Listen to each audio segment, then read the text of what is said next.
से जीवन के हर पल का आनंद उठा लो। आज ही से मन की एक नई शांति पालो। समय आ गया बदलने का, समय आ गया कुछ करने का। अब उठा लो आनंद प्रतिदिन के जीवन का। जैसे ज्यादातर लोग लंबे समय तक बाइबल अध्ययन करते हैं, मैंने भी बहुत सारे वचनों को रेखांकित कर रखा है अपनी बाइबल में। हम इसलिए रेखांकित करते हैं, मैं सोचती हूँ, क्योंकि जब हम उन्हें पढ़ते हैं वो हम पर एक विशेष प्रभाव डालते हैं उस समय जब हम उन्हें पढ़ते हैं। और मैंने योजना की थी कुछ और सिखाने की, परंतु जब मैंने अपनी बाइबल खोली एक सुबह पिछले सप्ताह की कुछ पढ़ूं, और ऐसा हुआ कि यिर्मयाह उसका दूसरा अध्याय खुला और मैंने देखा कि यिर्मयाह 2 में मैंने 4 भागों को रेखांकित किया है। जब मैं परमेश्वर के साथ समय बिताना चाहती हूँ तो मैं एक अध्याय खोलती हूँ और जो भी भाग मैंने रेखांकित किया है उसे पढ़ती हूँ, क्योंकि वो मूल्यवान है। जो बात सचमुच कई बार कम से कम मेरी रुचि परवार करती है। कभी कभी मैं कोई पुस्तक निकालती हूँ जो मैंने पढ़ी और फिर उसे पढ़ती हूँ, सब कुछ जो रेखांकित होता है उस पुस्तक में। जो 4 बातें मैंने यहाँ देखी जिन्हें मैंने रेखांकित किया, वे सारी एक ही बात है। पहली बात जो यिर्मयाह 2:13 कहता है, मेरे लोगों ने 2 पाप किए हैं। उन्होंने मुझे त्याग दिया है जीवन के जल का सोता, और उन्होंने अपने लिए पानी रखने के स्थान बना लिए हैं, टूटे हुए जिनमें पानी नहीं ठहरता, ये पानी के झरोखे कुएं हैं। किंग जेम्स अनुवाद कहता है, उन्होंने अपने लिए ऐसे कुएं खोद रखे जिनमें पानी नहीं है। ये विशेष रूप से बात कर रहे हैं परमेश्वर पर विश्वास नहीं करना, धीरज नहीं रखना उन बातों के लिए जो होनी चाहिए, परंतु सारे काम को अपने हाथ में ले लेना और अपनी स्थिति पर कार्य करना, करते रहना, और जब थक जाए फिर उन बातों को देखना जो आपने करी और फिर भी आपकी ज़रूरत पूरी नहीं हुई है।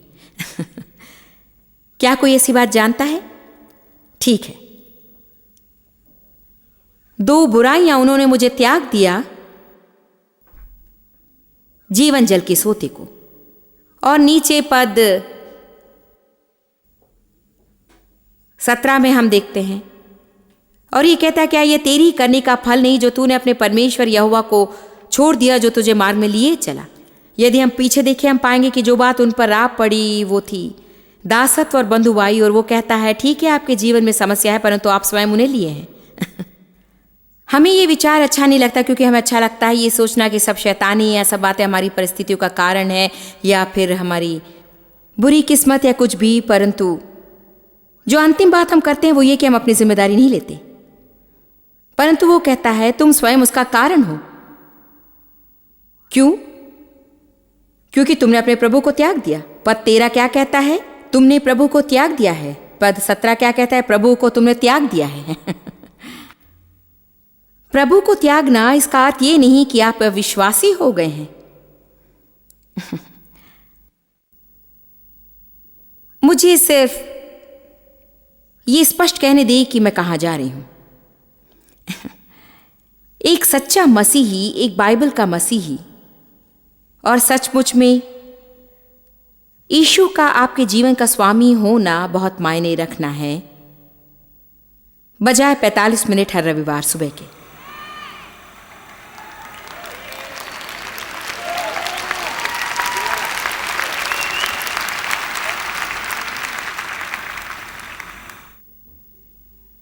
मैंने कई वर्षों में बहुत समय दिया। मैं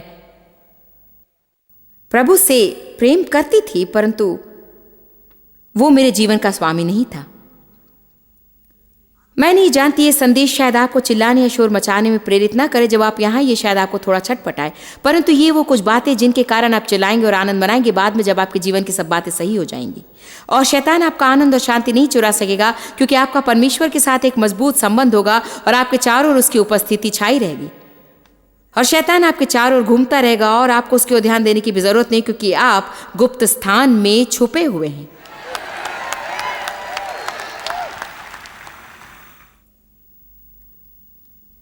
हम भी केवल चर्च जाने वाले मसीही हों, और जैसे परमेश्वर कहता है शायद वो लोग जिन्होंने उसे त्याग दिया है।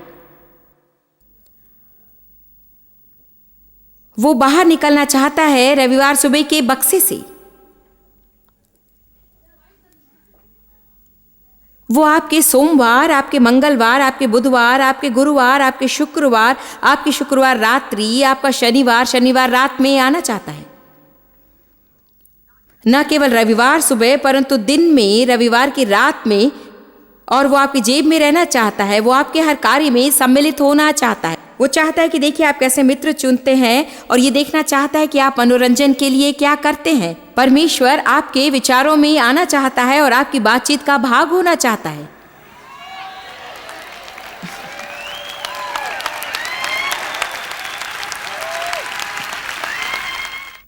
मैं सोचती हूँ हमारे यहाँ कुछ लोग इस सप्ताह जिन्हें पवित्र आत्मा के हमले की जरूरत है। आपको अपनी छोटी जीवन शैली को छोड़ना है और आपको कहना है, मैं आपको अपने जीवन के हर क्षेत्र में आमंत्रित करता हूं, सिर्फ रविवार की सुबह ही नहीं। यीशु इसलिए नहीं मरा कि आपको धर्म मिले, वो मरा कि आप एक गहरा, व्यक्तिगत, खास, अग्निमय, उत्साहक और जीवित संबंध स्थापित करें राजाओं के राजा के साथ।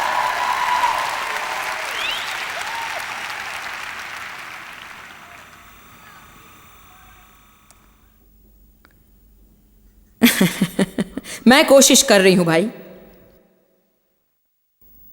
यिर्मयाह 2:19, तेरी बुराई ही तेरी ताड़ना करेगी और तेरा भटक जाना तुझे उलाहना देगा। तो जान ले और देख कि अपने परमेश्वर यहोवा को त्यागना ये बुरी और कड़वी बात है। पहली बात, तुमने प्रभु को त्याग दिया। दूसरी बात, तुम मुझसे अनजान हो। और तीसरी बात, मेरा भय तुम में नहीं है। क्या मैं आपको कुछ बताऊं? हमने पिछले 25 वर्षों में बहुत कुछ सीखा कि विजय कैसे प्राप्त करें, कैसे हों संपन्न, कैसे आगे बढ़ें और कैसे आशीषित हों। और ये भला है, मैं परमेश्वर का धन्यवाद देती हूँ सब बातों के लिए। परंतु अब समय है कि हम सुने, पवित्रता, परमेश्वर को न त्यागने और संजीदगी और भय के साथ जिएं और डर से आप थर थर आएं। ये सोचकर कि प्रभु की आज्ञा का उल्लंघन करने की ढिठाई आप में है और ये जानकर कि आप उसकी आज्ञा नहीं मान रहे हैं। गलती करना एक बात है, परंतु परमेश्वर की आज्ञा न मानना बिल्कुल विपरीत है। जाने कि आप प्रभु के प्रति अनाज्ञाकारी हैं, जाने कि प्रभु आपको बता रहा है कि ये न करें और ये सोचना कि मैं इसे कर लूंगी और इससे कोई फर्क नहीं पड़ता।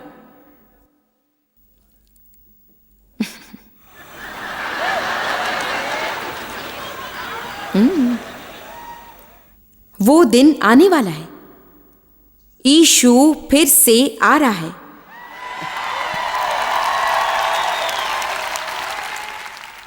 यीशु वापस आ रहा है। तब वो न्याय का दिन होगा और हम में से प्रत्येक खड़ा होगा प्रभु के सामने और अपना लेखा देगा प्रभु को।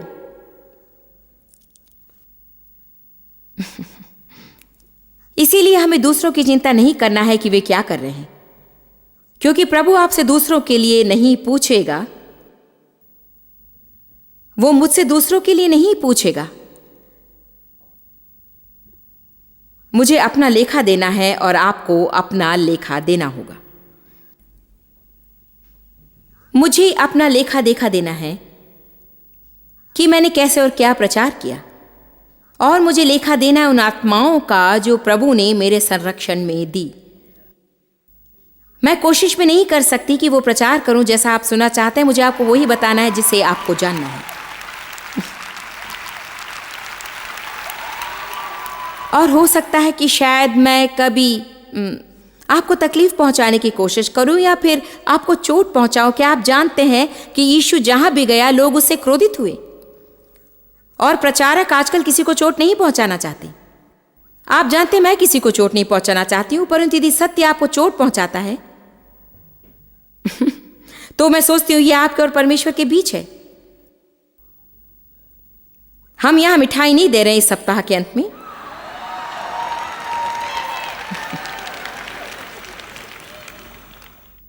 पद 13 तुमने मुझे त्याग दिया, पद 17 तुमने मुझे त्याग दिया, पद 19 तुमने मुझे त्याग दिया और पद 32 शायद बाइबल का सबसे दुखद पद, सबसे दुखद।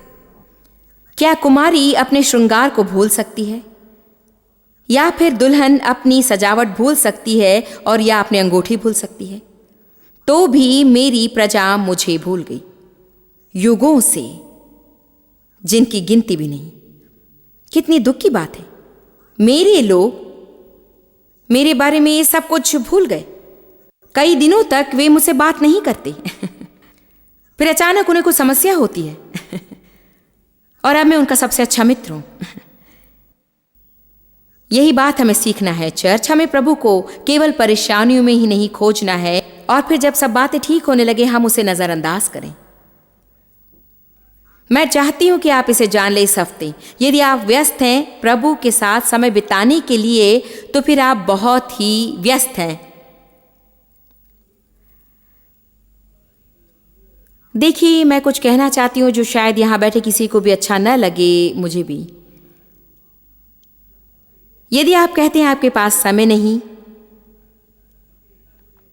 ये सच नहीं है। हम सभी के पास समान समय है। हम सभी के पास 24 घंटे एक दिन में, 7 दिन एक सप्ताह में। फिर ऐसा क्यों है कि कुछ लोग परमेश्वर के बहुत बहुत निकट हैं और एक अच्छा संबंध भी है, और वे परमेश्वर से सुनते हैं और उनकी प्रार्थना का उत्तर मिलता है, और आप उनके साथ रहकर कह सकते हैं कि ये प्रभु के लोग हैं। और वहीं ऐसे लोग हैं जो कभी भी प्रभु के समीप नहीं रहते, वे कभी कुछ नहीं सुनते, नहीं जानते कौन सा वचन कहाँ है। उन्हें हमेशा एक वचन चाहिए, उन्हें दूसरों से पूछना पड़ता है कि वचन कहाँ है।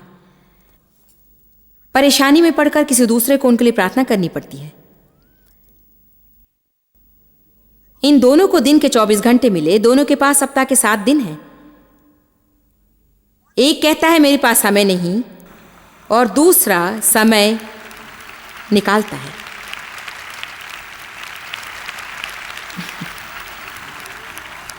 आप उस टिप्पणी को जानते जो हम कहते हैं, मैं इस कार्य में समय बिताऊंगी। मैंने कल रात 2 घंटे बिता दिए, टीवी के चैनलों को बदल रही थी और मुझे कुछ अच्छा भी दिखाई नहीं दिया। फिर हम अगली रात में जाते हैं और वही बात करते हैं, और बार बार और बार बार और बार बार करते हैं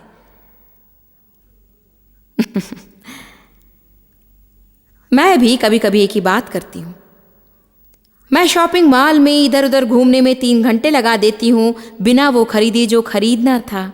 मैंने खर्च किए 2 घंटे, मैंने खर्च किए 3 घंटे, मैंने खर्च किए 4 घंटे, मैंने खर्च किए 5 घंटे, और यही सही है। जानते हैं हम खर्च कर रहे हैं अपना समय और ये आपके पैसों के समान ही। एक बार आपने खर्च कर दिया, बेहतर होगा आप पहले सोच लें कि जो आप चाहते हैं आप उसी पर खर्च करें, क्योंकि अब आपको वही मिलेगा जिस चीज पर आपने खर्चा है। आप अपने पैसे वापस नहीं ला सकते हैं, अब आपको ये मिल गया है। इसलिए जब मैं अपना समय खर्च करूं तो मुझे ये समझना जरूरी है कि जो बात मैंने पाई, क्या वो मेरे जीवन को बेहतर बनाएगी और मुझे जीवन में आगे बढ़ाएगी। आमीन। मैं आपके लिए कुछ रोचक बात पढ़ती हूं। किसी ने गणना की कि कैसे एक 70 वर्ष का जीवन जीते हैं और ये अंदाजन है, यदि आप 70 वर्ष जीना चाहते हैं, हमेशा जैसे 23 वर्ष नींद में निकालेंगे, 16 साल कार्य में, 8 वर्ष टीवी देखने में, 6 वर्ष खाने पर, 6 वर्ष घूमने में, 4.5 वर्ष आराम में, 4 वर्ष बीमारी में, 2 वर्ष कपड़े पहनने में मैं शायद 3 वर्ष, मैं नहीं जानती। और यही आम औसत है। 1 वर्ष में 70 में से पहला भाग ज्यादा लोग धर्म में लगाते हैं।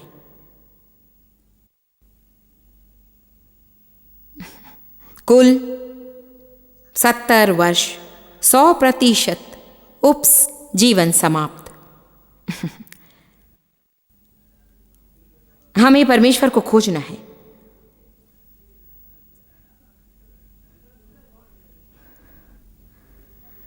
और यदि हम उसे जल्दी और खराई से खोजें, तो हम उसे पा लेंगे।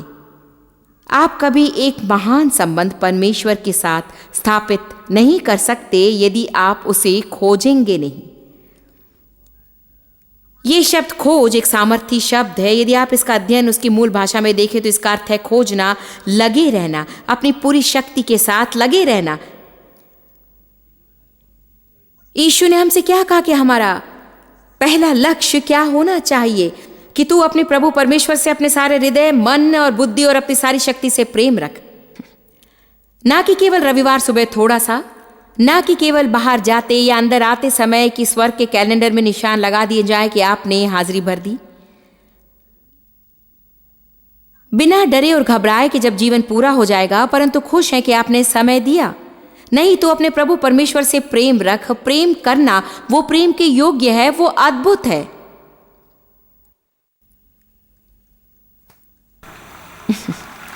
यीशु जैसा कोई भी नहीं कर सकता। आमीन। हालेलुया।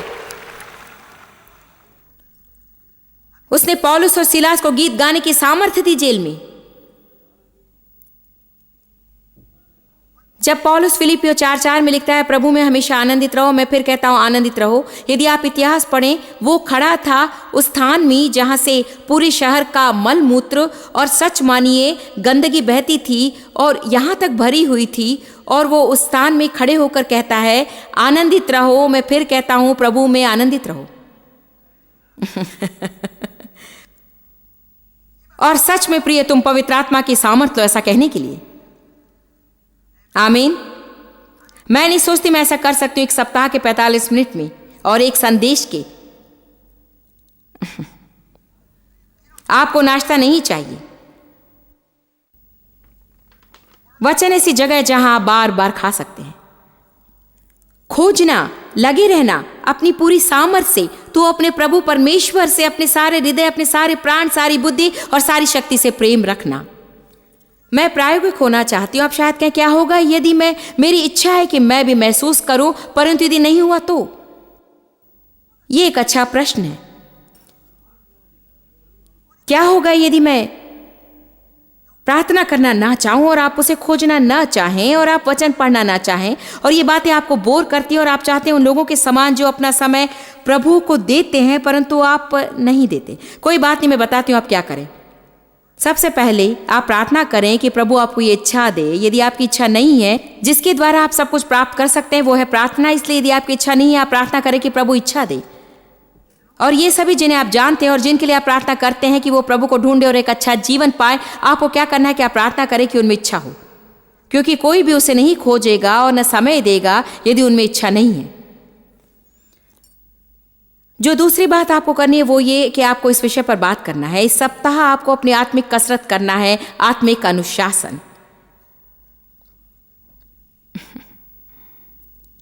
आत्मिक अनुशासन ये वो बात है जो हम जब भूखे होते हैं तब करते हैं। आप दूसरी बातें नहीं पसंद करते जितना कि खाना। आपको दुकान पर जाना होता है और आपको सब्जी घर लाना पड़ता है, आपको उसे निकालना पड़ता है, रसोई में काम करना पड़ता है और आपको उसे पकाना पड़ता है। कम से कम 2 घंटे आपको उसे पकाने में लगते हैं जो आप 10 मिनट में खा जाते हैं। आप बैठते हैं, खाते हैं और फिर आपको सफाई करनी होती है। आज हम ज्यादा नहीं करेंगे, हम बाहर जाते हैं, कीमत देते हैं, परंतु फिर भी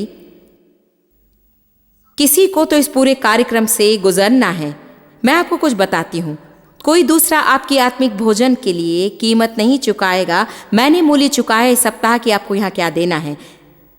मैंने सप्ताह भर अध्ययन किया, मैंने प्रार्थना की, मैंने एरोप्लेन में प्रार्थना की, मैंने अपने कमरे में प्रार्थना की, मैंने 3 घंटे कल रात अपने आखिरी संदेश में लगाए जबकि घर के सब लोग खेलने बाहर गए थे।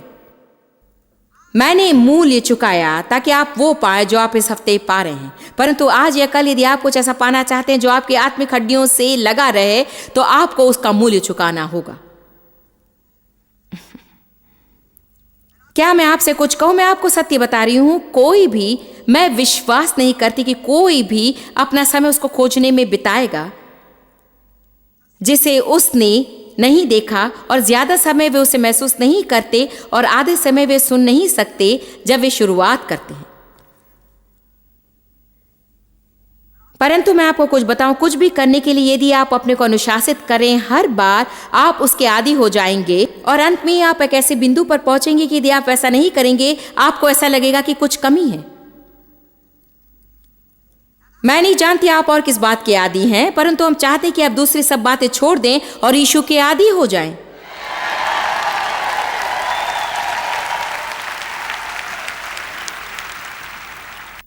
आप कैसे खोजते हैं?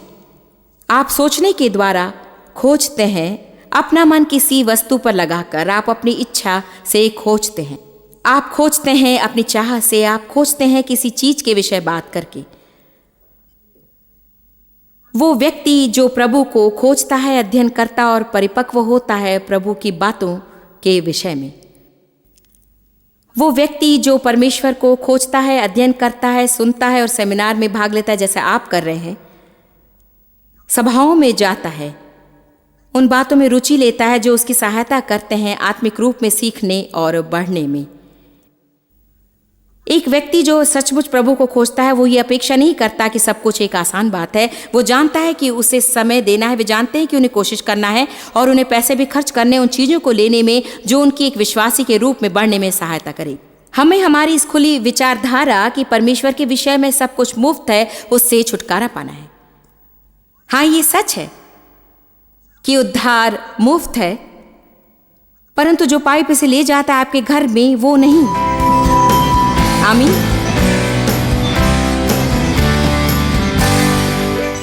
मैं नहीं जानती कि इस वक्त आपके जीवन में क्या हो रहा है, मगर इस वक्त जो कार्यक्रम देख रहे हैं उनमें से कई निरुत्साहित हैं और कई कठिन समयों से गुजर रहे हैं, और ये कठिन समय आपके जीवन में बहुत ही लंबे समय से है और आप चकित हैं कि कितना और सह पाएंगे।